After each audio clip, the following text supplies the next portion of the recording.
بسم اللہ الرحمن الرحیم۔ آج کے پروگرام کے ساتھ میں ہوں نصر اللہ ملک۔ ناظرین، عوام کے صبر کا پیمانہ لبریز ہو چکا ہے کیونکہ بجلی کی قیمتوں میں اضافے کی وجہ سے عوام شدید پریشان ہے، سڑکوں پر آئے ہوئے ہیں اور احتجاج کر رہے ہیں اور حکومت سے مطالبہ کر رہے ہیں کہ بجلی کے بلوں میں کمی کی جائے، کیونکہ اس وقت اتنی مہنگی بجلی صارفین کو دی جا رہی ہے، وہ عوام ان کے بل ادا کرنے سے قاصر ہیں۔ مختلف شہروں میں لوگوں نے احتجاجی مظاہرے کیے، جس کے بعد نگران وزیر اعظم انوار اللہ کاکڑ صاحب نے کل ایک اعلیٰ سطحی اجلاس بلا لیا، جس اجلاس میں اس بات کا جائزہ لیا جائے گا کہ بجلی کی قیمتوں کے خلاف جو احتجاج ہو رہا ہے اور جو بجلی کی قیمتیں بڑھی ہیں، اس صورتحال سے کیسے نپٹا جائے۔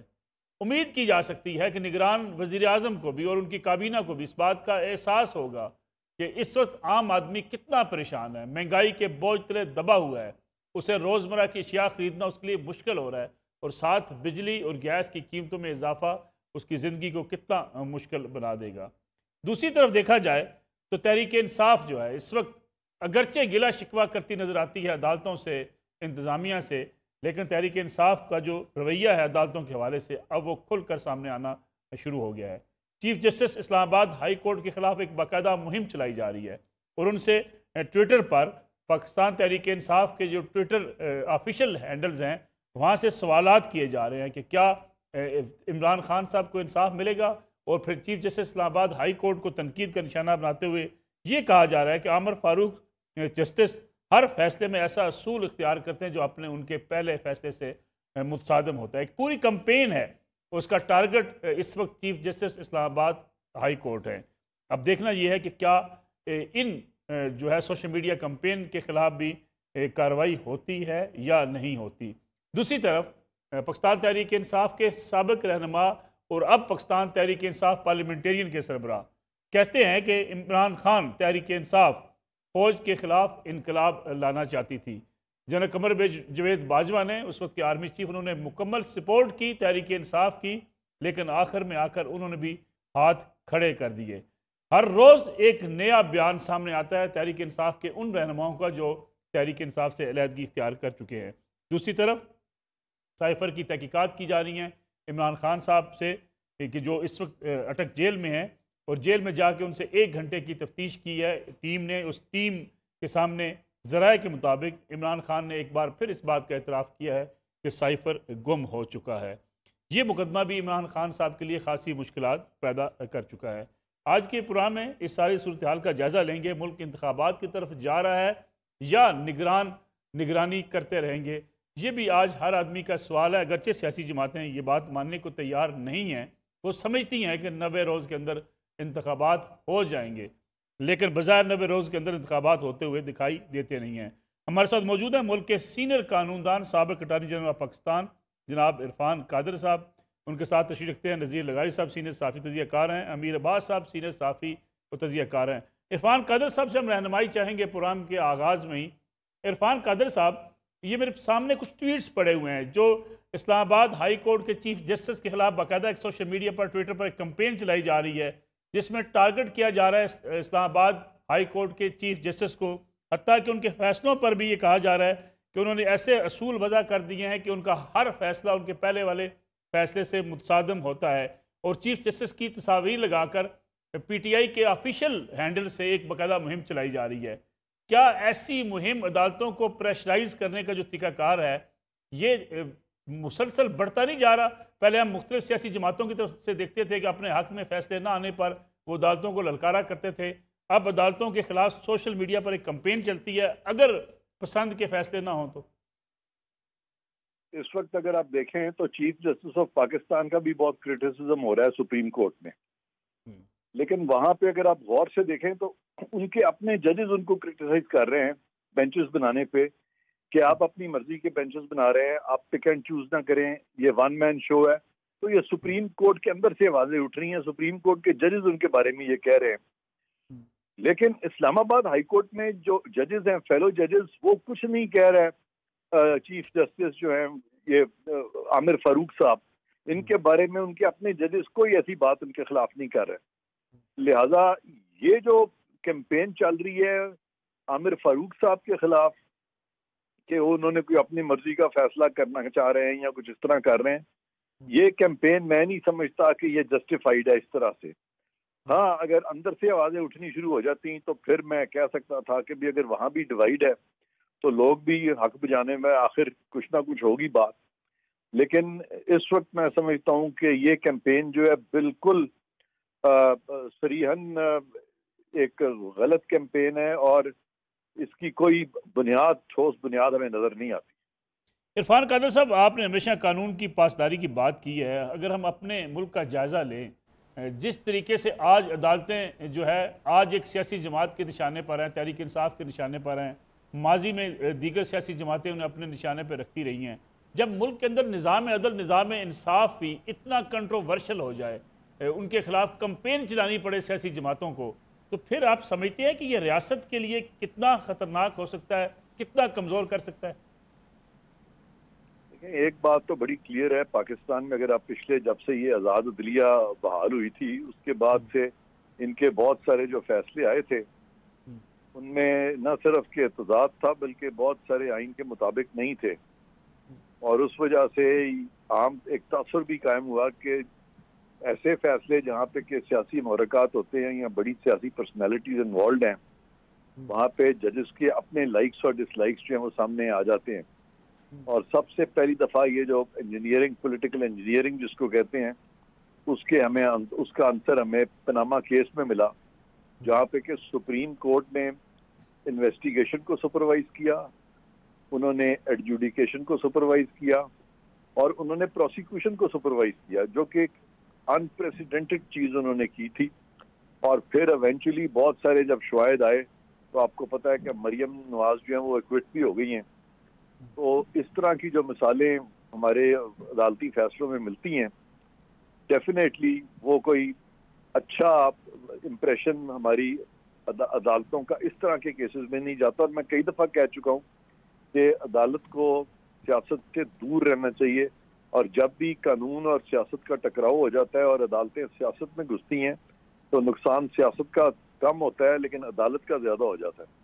تو اس لیے عدالتوں کو ڈیفینیٹلی اجتناب کرنا چاہیے اپنی مرضی کے فیصلے دینے سے، کیونکہ پھر وہ لوگ ان کو کرٹیسائز کرتے ہیں. لیکن جہاں تک رہا یہ اسلام آباد ہائی کورٹ کے جو چیف جسٹس ہیں ان کا تعلق، تو وہاں پہ وہ والے شواہد نہیں ہے جہاں پہ کہا جائے کہ انہوں نے کوئی اپنی مرضی کی ہے، فیصلہ دیا ہی نہیں ہے. اور اگر وہ فیصلہ دیتے ہیں اور کوئی بعد میں کہتے ہیں، کوئی ٹھوس وجوہات بیان کرتے ہیں، وہ اور بات ہے. لیکن اگر کوئی ٹھوس وجہ نہیں بتا سکتے اور ان کے فیصلے کو کرٹیسائز اس طرح سے ایک کنسٹرکٹیو طریقے سے نہیں کر سکتے اور صرف ان کے خلاف کیمپین چلاتے ہیں، تو اس طرح کی کیمپین جو ہے میں سمجھتا ہوں کہ اس کی جو سرکوبی ہے وہ ہونی چاہیے.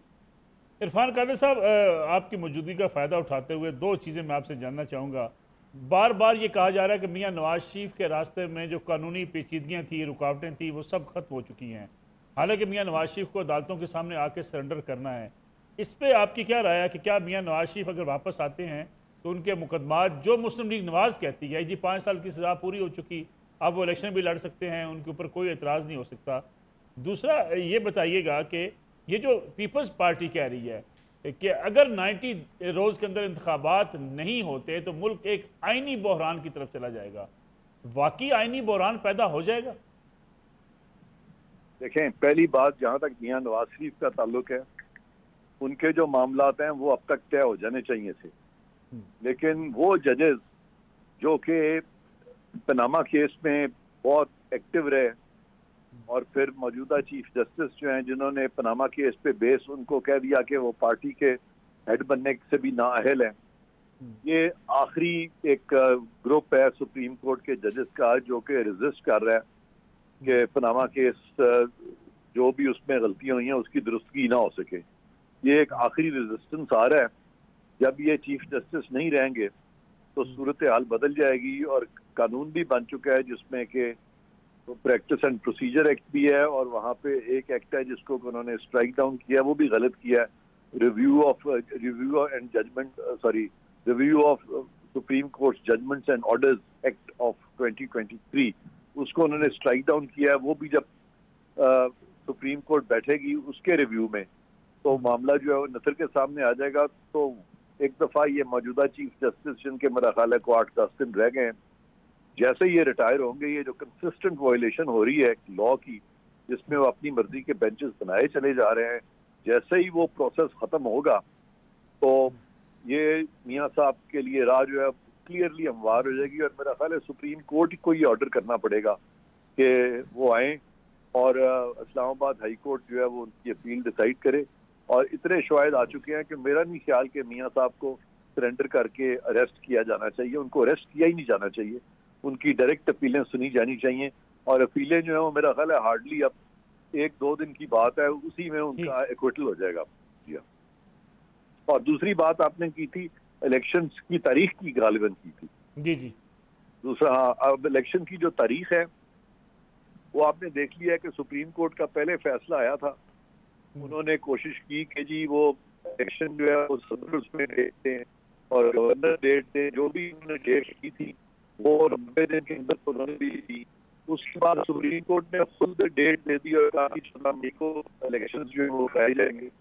وہ ڈیٹ بھی گزر گئی، 14 مئی کو بھی نہیں ہوا، اور وہ فیصلے سارے غلط تھے کیونکہ آئین میں جو پنجاب اسمبلی جب ٹوٹی اور جب کے پی کی اسمبلی ٹوٹی وہاں پہ صدر پاکستان رول نہیں تھا کہ وہ صدر پاکستان وہاں پہ کرتے اس کو، یعنی ڈیٹ دیتے. سپریم کورٹ کا بھی ڈیٹ دینا نہیں، تو ڈیٹ تو دینی ہے الیکشن کمیشن نے. اب وہ صدر پاکستان جو ہے وہ ابھی بھی ضد ہیں، اور انہوں نے پاکستان کی جو نیشنل اسمبلی کی جو ڈسولوشن ہوئی ہے اس کو غالباً بنیاد بنا کے تو اب تک انہوں نے ایک نئی چٹھی لکھ دی تھی جس کا کہ جواب الیکشن کمیشن نے دے دیا ہے. اور الیکشن کمیشن جو ہے ان کا جو قانونی نقطہ ہے وہ اس لیے صحیح ہے کہ صدر پاکستان جب اسمبلی تحلیل کرتے ہیں اپنی صوابدید میں تو وہاں پہ لکھا ہوا ہے آئین میں کہ وہ ڈیٹ اپوائنٹ کریں گے، لیکن جو صدر پاکستان تحلیل کریں گے مشورے سے، وزیر اعظم کے مشورے سے، تو اس کو ایکسکلوڈ کیا گیا ہے آرٹیکل 48(5) میں، وزیر اعظم کے مشورے کو ایکسکلوڈ کیا گیا ہے. لہذا وزیر اعظم کے مشورے والی جو ڈسولوشن ہے، وزیر اعظم کے مشورے والی جو تحلیل ہے، اس پہ صدر چونکہ ایکسکلوڈ کی گئی ہے ڈیٹ کی نسبت سے، تو صدر اس پہ ڈیٹ نہیں دے سکتے. تو صدر کو یہ میرا خیال ہے صحیح طریقے سے سمجھایا نہیں گیا، اور وہ چٹھی بھی مجھے لگتا ہے صدر نے شاید خود نہیں لکھی، ان کو لکھائی گئی ہے، اور یہ ان کی جو جس پارٹی سے وہ بلونگ کرتے ہیں انہی کے کسی وکیل نے غالباً لکھائی ہے. وہ منطقی طور پہ اور قانونی طور پہ وہ ویو بالکل غلط ہے، اور الیکشن کمیشن نے صحیح نہیں مانا، اور سپریم کورٹ بھی سمجھتی ہے اپنی غلطی کو. اسی لیے 14 مئی کا جب انہوں نے فیصلہ کیا کہ 14 مئی کو الیکشن ہو تو انہوں نے اس پہ کوئی ایکشن نہیں کیا. ان کو پتہ لگ گیا تھا اپنی غلطی کا، ورنہ تو وہ کنٹیمپٹ لگا دیتے تمام لوگوں کو. تو ان کو جب غلطی کا ادراک ہو گیا اپنی کا، تو ان کو تو بڑی خوشی ہوئی جب الیکشن کمیشن نے ایک ریویو جو ہے وہ ڈالا وہاں پہ. تو یہ صورتحال ہے فی الحال. ٹھیک ہے عرفان خان صاحب، بہت بہت شکریہ آپ کی رائے دینے کا. پروگرام ایک بریک کا وقت ہوا ہے، بریک سے واپس آئیں گے تو نذیر لغاری صاحب اور امیر عباس صاحب سے پوچھیں گے کہ ہم آخر جا کس طرف رہے ہیں. ایک طرف عوام سڑکوں پر ہے، دوسری طرف عدالتیں ہوں، ادارے ہوں، سب ٹارگٹ پر ہیں، اور یہ ملک کو کس طرف لے کر جائے گی صورتحال، اس پہ بات کریں گے بریک کے بعد. پروگرام ایک بار پھر خوش آمدید. نذیر لغاری صاحب، عرفان قادر صاحب کی گفتگو بھی آپ نے سنی، اور یہ میرے سامنے سارے ٹویٹس پڑے ہوئے ہیں جو پاکستان تحریک انصاف کے ہینڈل سے جو ہے ٹویٹ کیے گئے ہیں. جسٹس عامر فاروق اسلام آباد کے چیف جسٹس اس وقت شدید تنقید کی زد پہ ہیں، ان کی تصاویر لگا کر وائرل کی جا رہی ہیں، ان کو ٹارگٹ کیا جا رہا ہے، ان کے فیصلوں پر تنقید کی جا رہی ہے. عمران خان صاحب کی رہائی کا مطالبہ کیا جا رہا ہے. جسٹس عامر فاروق کے خلاف کارروائی کی ایک مہم چل رہی ہے. فیصلہ ابھی ہونا ہے مقدمے کا، اس سے پہلے ٹویٹر پر یہ کمپین. ہم جا کس طرف رہے ہیں؟ ہم جا رہے ہیں لاقانونیت کی طرف. ہم جا رہے ہیں ایک ایسی صورتحال میں جہاں لاجک، منطق، قانون، آئین سب ایک طرف دھرا رہ جاتا ہے. اور یہ بہت پہلے شروع ہو چکا ہے، کوئی آج کی نئی بات نہیں ہے. خود عدلیہ کی طرف سے بھی ایسے اقدامات کیے گئے ہیں جنہیں آپ کسی صورت میں بھی مناسب نہیں سمجھ سکتے. بہت بدقسمتی کا دن تھا جب جنرل مشرف نے افتخار چودھری صاحب کو بلا کر ان سے استعفیٰ مانگا تھا. بہت برا دن تھا، بہت خراب دن تھا. لیکن اس کے نتیجے میں ہم نے تاریخ چلائی، جو سب لوگوں نے تاریخ چلائی، سوسائٹی نے تاریخ چلائی، اس کا نتیجہ بہت ہی خراب نکلا تھا. اور اس کے نتیجے میں آزاد عدلیہ کے نام پر ایک ایسی عدلیہ آئی جس کے تمام فیصلے اب تک متنازع ہی چلے آ رہے ہیں. خود چیف جسٹس افتخار چودھری صاحب نے ایسے فیصلے کیے کہ جج صاحبان کی پوری فہرست تھما کر ان کو نائل قرار دے دیا اور انہیں آئین کے تحت حلف اٹھانے سے جن لوگوں نے آئین کے تحت حلف اٹھایا ان کو ایک طرف کر دیا. افتخار چودھری صاحب خود پی سی او کے تحت حلف اٹھا چکے تھے اور ان کا آخری وقت تک حلف جو تھا وہ پی سی او کے ہی تحت تھا اور بحال ہونے کے بعد بھی انہوں نے اثر نو حلف نہیں اٹھایا تھا اور پی سی او جج کے طور پر رہے تھے. پھر افتخار چودھری صاحب وہ جج تھے جنہوں نے جنرل مشرف کو آئین میں ترمیم کا حق بھی دیا تھا اور ان کے پاور کو ٹیک اوور کرنے کے اقدام کی توثیق بھی کی تھی اور ساتھ میں انہیں یہ بھی اختیار دیا تھا کہ وہ آئین میں ترمیم کر سکتے ہیں. پھر ان کے بعد آنے والے جج صاحبان نے جو کچھ وزیر اعظم سے کہا جا رہا تھا کہ آپ خط لکھو اپنے صدر کے خلاف کہ ایک اور ملک میں اس کے خلاف مقدمہ چلایا جائے، یعنی جو ملک میں خود اس ملک کی کوئی عدالت صدر کے خلاف مقدمہ نہیں چلا سکتی ہے، وہ اس ملک کے وزیر اعظم کیسے کسی دوسرے ملک کی عدالت کو لکھیں گے جناب ہمارے صدر کے خلاف آپ مقدمہ چلائیں. یعنی ایک ایسی صورتحال پیدا کر دی گئی تھی اور آخر میں ان پر کنٹمپٹ لگائی گئی اور کنٹمپٹ میں انہیں نااہل کیا گیا اور نااہلی کی مدت انہوں نے گزاری پوری کی پوری. اور جرم یہ تھا کہ انہوں نے ایک آئین کے صریحاً واضح نص صریح آرٹیکل کو انہوں نے وہ نہیں کیا، اس کی خلاف ورزی نہیں کی، تو اس وجہ سے انہیں جو ہے وہ ہٹا دیا گیا تھا. اس کے بعد کیا ہوا کہ ایک فیصلے میں ایک جج صاحب نے باقاعدہ پہلے خلیل جبران کو کوٹ کرتے رہے اور اپنا مطالعہ ہم پر ظاہر کرتے رہے اور پھر انہوں نے جو ہے وہ ماریو پوزو کے ناول گاڈ فادر کو پڑھنا شروع کر دیا اور ہمیں بھی پڑھانا شروع کر دیا کہ جناب آؤ تمہیں گاڈ فادر پڑھاتا ہوں وہ کیا ہے. اور میں انتہائی احترام سے کہتا ہوں کہ جج صاحبان نے صورتحال کو زیادہ خراب کیا.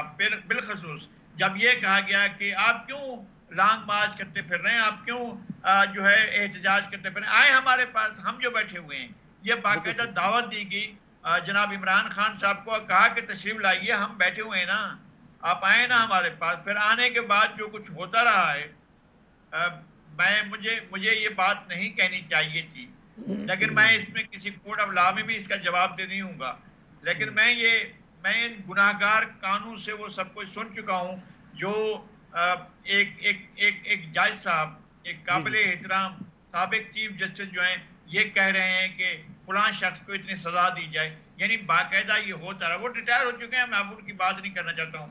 وہ باقاعدہ یہ کہہ رہے تھے کہ جناب فلاں شخص کے لیے اتنی سزا، یہ اتنی کم رہے گی، اتنی سزا دینی چاہیے، اور وہ ایک جج سے ہی بات کر رہے تھے.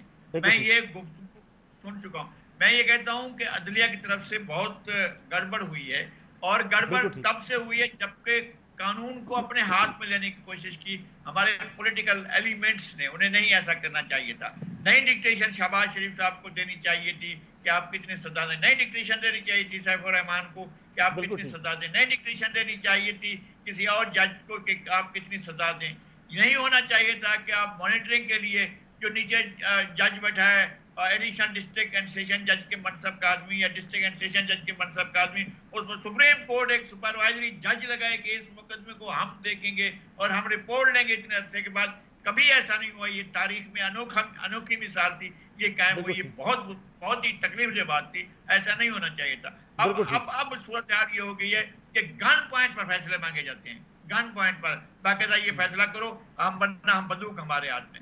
اور خود جج صاحبان کا جس طرح سے عرفان قادر صاحب کہہ رہے تھے تقسیم ہو جانا، منقسم ہو جانا اور دائروں میں اپنی پسند اور ناپسند کے مطابق فیصلے کرنا اور سوچنا، بلکہ یہ کہ جو لائے گئے ہیں، مجھے یہ بھی تکلیف دہ بات ہے کہ جو ماتحت سپیریئر جوڈیشری سے اعلیٰ ترین جوڈیشری میں جو لوگ لائے گئے ہیں وہاں سینئرٹی کا خیال نہیں کیا گیا. وہاں نہیں بالکل دیکھا گیا ہے کہ جناب سینئر جج کون ہے اور کس کا وہ ہوتا ہے. بہت سے جج صاحبان ہیں جو اب بھی سینئر پوزیشن والے بیٹھے ہوئے ہیں اور جونیئر جج صاحبان جو ہیں وہ پہنچے ہوئے ہیں. تو اب وہ اور سینئر جج صاحبان کا ایک الگ سے ایک وہ بنا ہوا ہے. تو یہ صورتحال پاکستان میں پیدا نہیں ہونی چاہیے تھی، مگر سیاسی مفادات کے پیش نظر بہت سی چیزیں ایسی ہوتی رہی ہیں۔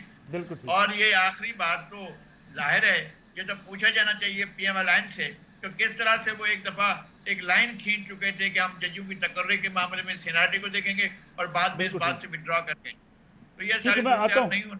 بالکل ٹھیک ہے، میں واپس آتا ہوں نذیر غازی صاحب آپ کی طرف۔ امیر عباس صاحب، ماضی میں بھی ہم یہی کچھ دیکھتے رہے، آج بھی ہم یہی کچھ دیکھ رہے ہیں، اور جس طریقے سے سیشن جج نے لکھا کہ مجھے ٹرانسفر کر دیا جائے، مجھے ہٹا دیا جائے، میرے خلاف ایک مہم چلائی جا رہی جنہوں نے عمران خان صاحب کے خلاف فیصلہ دیا۔ ابھی ایک مقدمہ زیر سماعت ہے جس کا فیصلہ ہونا ہے، لیکن چیف جسٹس اسلام آباد عامر فاروق صاحب جس طریقے سے آج سوشل میڈیا پر ایک کمپین کا شکار ہیں، ایسے تو پھر عدالتیں فیصلہ ہی نہیں کر پائیں گی۔ ملک صاحب، اس وقت جب تحریک انصاف جسٹس عامر فاروق کے اوپر تنقید کر رہی ہے یا جسٹس عامر فاروق کا مذاق اڑا رہی ہے، اسی وقت نواز شریف اور شہباز شریف باہر کھڑے ہو کر پاکستان کی سپریم کورٹ کے چیف جسٹس کا مذاق اڑا رہے ہیں، پاکستان کے قاضی القضات کا مذاق اڑا رہے ہیں۔ اسی وقت یہ تو ایک ہائی کورٹ کے چیف جسٹس ہے نا، وہ سپریم کورٹ کے چیف جسٹس کا مذاق اڑا رہے ہیں۔ اسی وقت مریم نواز، جسٹس اعجاز الحسن جو کہ آگے چیف جسٹس بنیں گے ہمارے پاکستان کے، جسٹس منیب اختر، ان کی تصویریں لگا لگا کر ان کے اوپر کوڑے مارتی رہی ہیں، چابک مارتی رہی ہیں، ان کے اوپر گھسیٹتی رہی ہیں ان کو جلسوں کے اندر، اور کرپشن کے الزامات لگاتی رہی ہیں سپریم کورٹ کے سرونگ ججز کے اوپر۔ اسی وقت مریم نواز کہتی تھی کہ یہ جسٹس عمر عطا بندیال، عمر عطا بندیال ایماندار جج نہیں ہے، یہ عمران دار جج۔ اسی وقت کہا گیا کہ سپریم کورٹ کے جو ججز ہیں، جو چیف جسٹس ہیں، وہ بینچ فکسنگ کرتے ہیں، جو میچ فکسنگ کی کرکٹ میں جرم کی اصطلاح استعمال کی جاتی ہے۔ مریم نواز اور نون لیگ نے کہا کہ عمر عطا بندیال بینچ فکسنگ کرتا ہے۔ اسی وقت کہا گیا کہ ان کے دلوں میں بغض بھرے ہوئے ہیں، جج بغض سے بھرے بیٹھے ہوئے۔ نواز شریف اٹھو، جیسے کعبے سے بت نکالے گئے تھے، ان کو سپریم کورٹ کی عمارتوں سے باہر نکالو۔ اسی وقت تو یہ تاریخ حال ہو یا تاریخ، اور یہ ماضی بعید نہیں ہے۔ لغاری صاحب نے تو ماضی بعید کی بات رکھ دی نا۔ امیر عباس صاحب، یہ قصور سیاست دانوں کا ہے یا ان ججز کا جن کے فیصلے بعد میں تاریخ کے اندر ایک سیاہ فیصلوں کے طور پر دیکھے گئے؟ ججوں، دیکھیں آپ کے پورا کا پورا نظام انصاف، یہ ہے وہ اصل سوال جس کی طرف آپ آئیں۔ آج ایک جماعت بار بار درخواست کر رہی ہے کہ بھائی ہمیں اس جج کے اوپر اعتراض ہے کہ ہمارا کیس نہ سنیں، لیکن وہ جج کہتے ہیں نہیں میں ہی سنوں گا۔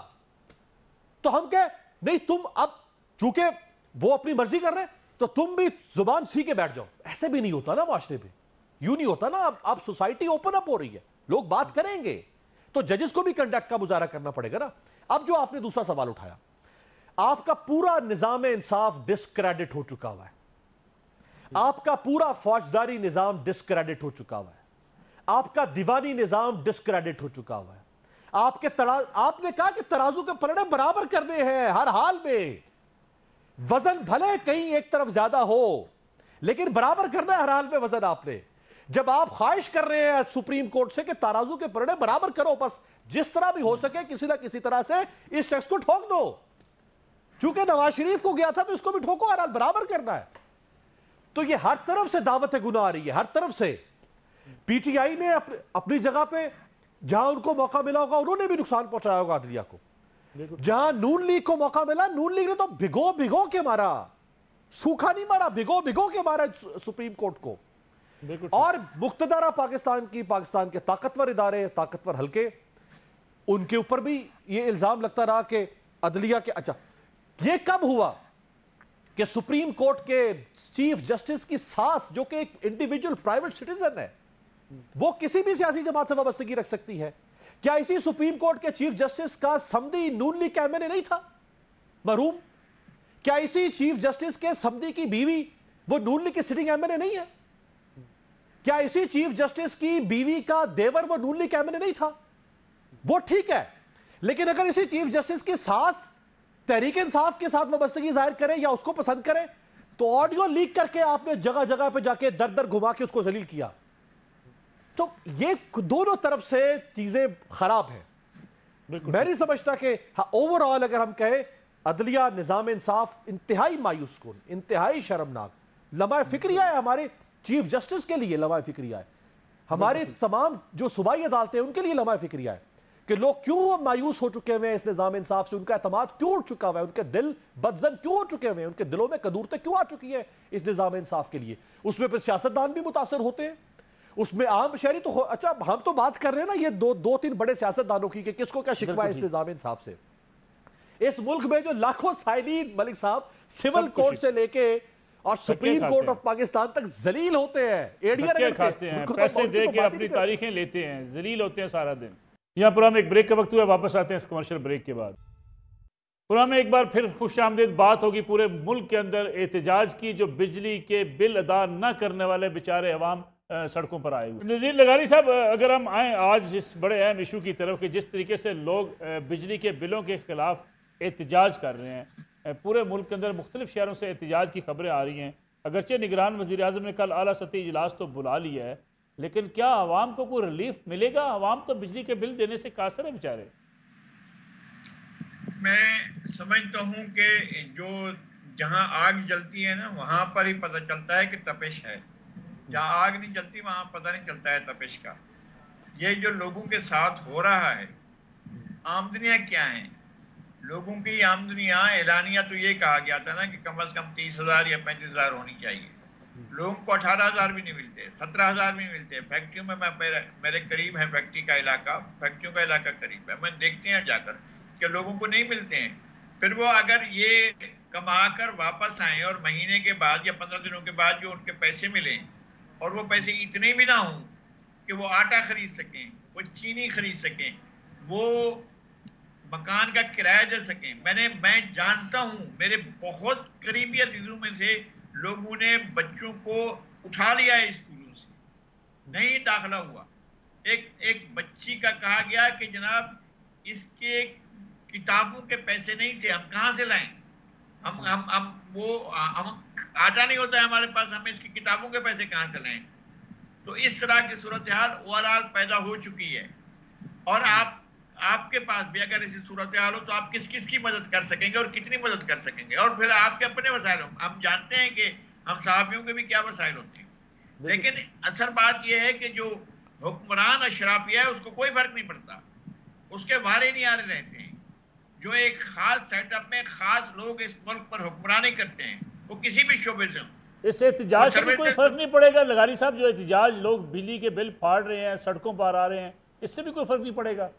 نہیں، مجھے کوئی فرق پڑتا نظر نہیں آتا ہے. جبکہ اگر یہ احتجاج بہت زیادہ شدت اختیار کر جائے اور صورتحال دیکھیں، جب ایوب خان کے دور میں چینی کی قیمت بڑھنے پر احتجاج ہوا تھا تو اس کے نتیجے میں تحریک ابھری تھی. بہت سی تحریکوں میں پھر اپنا حصہ ڈال دیتی ہے پاکستان کی طاقتور مقتدرہ، پھر ان تحریکوں کا رخ موڑ دیتی ہے. یہ تحریک چل رہی ہے، پھر اس کا رخ موڑ دیا جائے گا، اس کا رخ کسی اور طرف کر دیا جائے گا، صورتحال اور رنگ اختیار کر جائے گی. لوگوں کو اپنے منطقی فیصلے تک اور اپنے آخری کام حصہ ہے زرعی ٹیوبلز وغیرہ کا بل بنتا ہے، صاف صاف انکار ہے کہ ہم نہیں پے کریں گے. سیکٹری پاور اینڈ ڈویژن سے کی جب میٹنگ ہوئی کوئٹہ کے ان لوگوں کے ساتھ جو بل نہیں پے کرے، انہوں نے کہا ہم آپ کو فروٹ نہیں بھیجتے، ہم آپ کو سیب نہیں بھیجتے. 125 ارب روپے صرف ان 3 جگہوں کے واجبات ہیں جو نہیں پے کر رہے. 3400 ارب روپے کی لائبلٹیز ہے ریاست کی بجلی کی واپڈا کی، 3400 ارب، جس میں سے ریونیو ہے 2400 ارب. 1 ٹریلین 1000 ارب روپے کا ڈیفیسٹ ہے، 1000 ارب روپے کا. 110 ارب یونٹ ٹوٹل بجلی ہم پیدا کرتے ہیں، اس میں سے کروڑوں یونٹ بجلی جو ہے وہ جو میں نے آپ کو بتایا جس کی پیمنٹ ہی نہیں ہو پا رہی ہے. اب 3.5 کروڑ ٹوٹل کنیکشنز ہے واپڈا کے. اب دیکھیں عام آدمی کتنی بجلی استعمال کر رہا ہے، یعنی جو اس کی حالت ہے.